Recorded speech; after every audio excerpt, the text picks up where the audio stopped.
말씀을 시작하며 몇 가지 질문을 드리겠습니다. 마음속으로 생각해 보시고 답해 보시기 바랍니다. 작년 한 해 동안 내가 가장 많이 사용한 시간은 어디입니까? 그리고 작년 한 해 동안 내가 가장 많이 사용한 돈은 어느 곳입니까?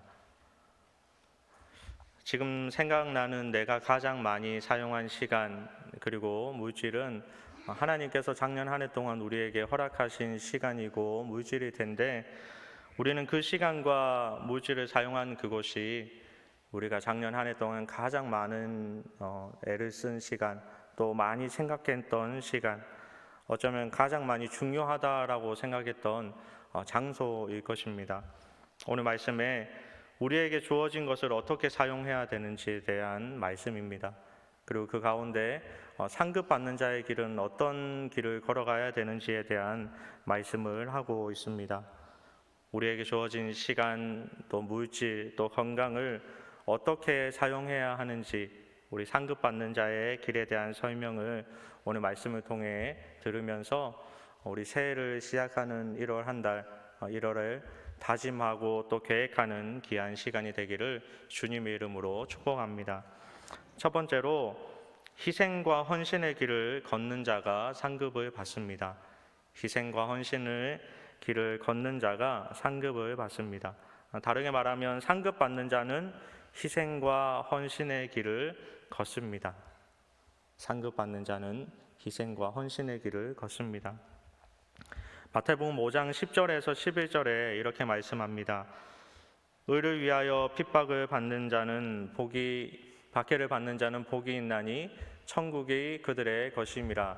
나로 말미암아 너희를 욕하고 박해하고 거짓으로 너희를 거슬러 모든 악한 말을 할 때에는 너희에게 복이 있나니 말씀합니다. 하나님의 복음을 위해 고난을 받는 자, 박해를 받는 자, 복음을 위해서 희생하고 헌신하는 자들에게는 무엇이 있다고요? 복이 있음을 여러분 믿으십니까? 혹시 하나님을 믿는다고 해서 핍박을, 박해를 받아 보신 적이 있습니까? 하나님을 믿는다고 해서, 예수님을 믿겠다고 해서 너무나 많은 것들을 희생하고 또 많은 시간과 물질을 들여서 때로는 나의 것을 잘 챙기지 못하는 그런 인생, 어쩌면 손해보는 것 같은 그런 인생을 살아본 적이 있으십니까? 그 물질과 시간을 드리는 자, 그 안에서 박해를 받는 자가 하나님께서 분명한 복이 있다고 말씀하셨다라는 사실을 여러분 믿으시기 바랍니다. 우리 모두는 각자의 사명을 가지고 이 땅에 부르심을 받았습니다. 이 땅에 태어났습니다. 아무 일 없이 또 아무 사명 없이 이 땅에 살아가는 사람은 단 한 사람도 없습니다. 그 사명이 때로는 물질을 드리는 것일 수도 있고, 때로는 시간을 드리는 것일 수도 있고, 또 때로는 건강을 드려야 되는 것일 수도 있습니다. 로마서 12장 6절에서 8절에는 이렇게 말씀합니다. 우리에게 주신 은혜대로 받은 은사가 각각 다르니 혹 예언이면 믿음의 분수대로, 혹 섬기는 일이면 섬기는 일로, 혹 가르치는 자면 가르치는 일로, 혹 위로하는 자면 위로하는 일로, 구제하는 자는 성실함으로, 다스리는 자는 부지런함으로, 긍휼을 베푸는 자는 즐거움으로 할 것이니라 말씀합니다. 우리가 섬길 수 있는 각자의 사명과 은사가 분명히 있음을 믿으시기 바랍니다. 우리는 지금 어떤 섬김을 하고 있습니까? 또 섬김을 통해서 우리가 걱정하는 것은 무엇입니까? 나의 건강이 상하지는 않을까? 나의 가정의 재정이, 가계가 조금 휘청거리지는 않을까?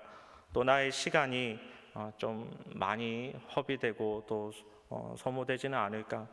이런 걱정을 하는 이들에게 하나님께서 이 약속의 말씀을 하십니다. 마태복음 5장 19절 말씀을 다 함께 읽겠습니다.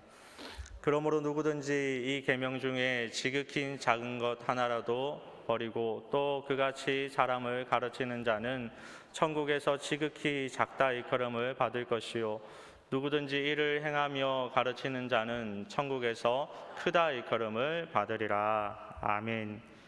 하나님께서 천국을 약속해 주심과 동시에 그곳에서 크다 일컬음을 받는다 말씀하고 있습니다. 오병이어의 기적에 어린아이의 보리떡 5개와 물고기 2마리를 통해서 수천 명이 먹었던 것처럼 저와 여러분이 가진 시간과 물질과 또 건강을 하나님 앞에 드릴 때 하나님께서 그것을 귀하다 사용하시면서 우리를 통해서 교회를 세우고 나라를 세우고 가정을 세우심을 믿으시기 바랍니다. 상급받는 자는 희생과 헌신의 길을 걷습니다. 한 사람도 빠짐없이 여기 계신 모두가 상급받는 자의 길을 걸어가시기를 주님의 이름으로 축복합니다. 두 번째는 소금과 빛의 길을 걷는 자가 상급받습니다. 소금과 빛의 길을 걷는 자가 상급받습니다. 또 다르게 말하면 상급받는 자는 소금과 빛의 길을 걷습니다. 상급받는 자는 소금과 빛의 길을 걷습니다. 빛은 어두운 곳에 들어가도 밝습니다. 그리고 빛이 들어갔는데도 어두워질 수는 없습니다. 아무도 그것을 의심하지 않습니다. 그리스도인들은 교회에서든 가정에서든 세상에서든 우리가 들어가는 모든 곳에 소금이요 빛의 역할이 되어서 도저히 숨길 수 없는 그런 존재다라는 말씀입니다. 소금은 맛을 내고 또 그 맛을 잃으면 아무 쓸모가 없어지는 것이죠. 그리스도인들은 세상에 나가서 하나님의 맛을 내야 됩니다. 우리가 가는 곳곳이 하나님의 맛이 나야 된다라는 것입니다. 그것이 성도입니다. 산 위에 있는 동네가 숨겨지지 못할 것이요 라고 말씀합니다. 세상에서 아무리 숨기려고 해도 숨기지 못하는 것이 성도입니다. 그것이 성도이지 그렇지 않는다면 저와 여러분은 성도로서의 삶을 온전히 살아가지 못한다라는 것입니다. 아무리 산 위에 있는 동네라도 숨길 수 없다. 우리 믿음의 사람은 숨길 수도 없다라는 것입니다.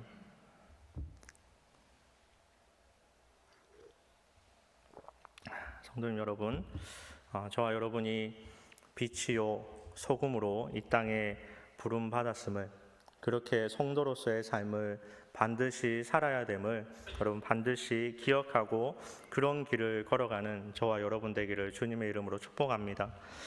바닷물 백에는 3 정도의 염분이 있다라는 것을 여러분 잘 아실 것입니다. 그래서 소금을 만들기 위해서는 97의 물을 증발시켜야 되는 것입니다. 출렁이는 물 속에서 자신을 녹이고 드러내지 않는 그 소금 때문에 동해든 서해든 남해든 어디를 가도 그 물이 썩지 않고요. 어디를 가도 그 물은 다 짭니다. 음식에 소금이 들어가지 않는다면 맛이 나지 않습니다. 또 소금이 녹지 않는다면 그건 역시 마찬가지입니다. 생선을 절이고 김치를 담글 때마다 또 반찬을 할 때마다 나물을 무칠 때마다 국을 끓일 때마다 자신을 낮추고 드러내지 않는 그 소금으로 인하여서 그 맛이 나는 것이죠. 그 소금을 자세히 보면 창백한 빛을 발해서 너무나 유약해 보입니다. 그러나 주어진 일에 최선을 다합니다. 그래서 녹여서 스스로 녹여서 그 맛을 내는 것이 바로 소금입니다. 우리가 소금을 생각할 때, 음식을 할 때 소금을 넣었는데 이것이 간이 되었을까? 소금이 넣었는데 과연 이것이 짤까? 그럼 의심하는 분 있습니까? 소금을 넣었는데 그것이 짤까라고 의심하는 사람은 아무도 없습니다. 왜냐하면 소금은 그 짠맛을 내기 때문입니다. 하나님께서는 그렇게 저와 여러분을 이 땅에 부르셨습니다. 혹시 저와 여러분이 이 땅에 살아가는데, 세상 가운데, 교회 가운데, 가정 가운데 살아가는데 우리가 짤까? 우리가 빛으로 소금으로 살아갈까? 하나님은 그것을 의심하지 않는다라는 것입니다. 마땅히 우리가 그 소금으로 빛으로서의 인생을 살아가야 되는 것이 우리의 부름이고 또 사명임을, 또 그렇게 살아가는 자에게 하나님께서 당연히 상 주심을 여러분 믿으시기 바랍니다. 말씀을 정리하겠습니다. 작년 한 해 동안 말씀을 시작하면서 가장 많이 사용한 물질과 시간에 대해서 생각해 보자라고 말씀을 드렸습니다. 그리고 우리가 생각해야 되는 것, 작년 한 해 동안 우리가 사용한 물질과 시간과 건강이 있었던 그곳에 과연 하나님의 빛과 소금된 그 흔적들이 남아 있습니까? 그리고 또 생각해야 됩니다. 이제 시작하는 한 해 2023년도 살아갈 때 우리가 다짐하면서 그리고 생각하면서 계획하면서 내가 길을 걷는 그곳에서 어디에 무지를 쓰고 시간을 쓰든 건강을 쓰든 그곳에서 하나님의 빛과 소금된 역할을 감당해야 되겠다라는 그런 다짐과 계획들이 반드시 있어야 될 줄로 믿습니다. 우리가 1996년에 김정호 씨 가족을 포함해서 17명이 탈북한 사건이 있었다라는 것을 여러분 잘 아실 것입니다. 그 과정 속에서 뉴욕에 사는 그 장인, 그 김 씨의 장인인 최용도 씨 가족이 헌신을 아주 많이 했다고 합니다. 최 씨 가족은 이번 일에 사용된 돈의 규모에 대해서 평생 모은 돈을 사용했다라고 기록할 정도였다고 합니다. 소재를 파악하는 데부터 비밀 루트를 통한 탈출에 이르기까지 그 소요된 액수를 관계자가 계산해 보니까 우리나라 돈으로 2억 5천만 원 정도의 소요가 들었다고 합니다. 마태복음 6장 21절에 내 보물이 있는 곳에 그곳에 내 마음도 있다라고 말씀을 합니다. 하나님께서 저와 여러분 이 땅에 허락된 물질과 시간과 건강을 어디에 두느냐, 그곳에 우리의 마음이 있는 줄 압니다. 저와 여러분의 마음은 어디에 있습니까? 마가복음 9장 23절 말씀을 마지막으로 함께 읽겠습니다. 예수께서 이르시되 할 수 있거든이 무슨 말이냐, 믿는 자에게는 능히 하지 못할 일이 없느니라 하시니라. 아멘. 새로운 시작을 알리는 1월입니다. 우리의 마음이 어디로 향해 있습니까? 상급받는 자의 길은 할 수 있거든이 아니라 능히 하시지 못할 일이 없으신 하나님과 함께 이 땅에서 수많은 일들을 해나가고 희생의 길, 때로는 고난의 길, 그 안에서 소금과 빛의 역할을 감당하는 그 길을 저와 여러분이 걸어가기를 원하시는 그 하나님의 간절한 마음, 그 사람을 찾고 있는 그 마음, 마땅히 당연히 내야 되는 그 소금으로 빛으로서의 삶을 살아가는 그런 자를 지금도 찾고 계심을 여러분 믿으시고 오직 상급받는 자의 길을 걸어가는 저와 여러분의 삶이 되기를 주님의 이름으로 축복합니다.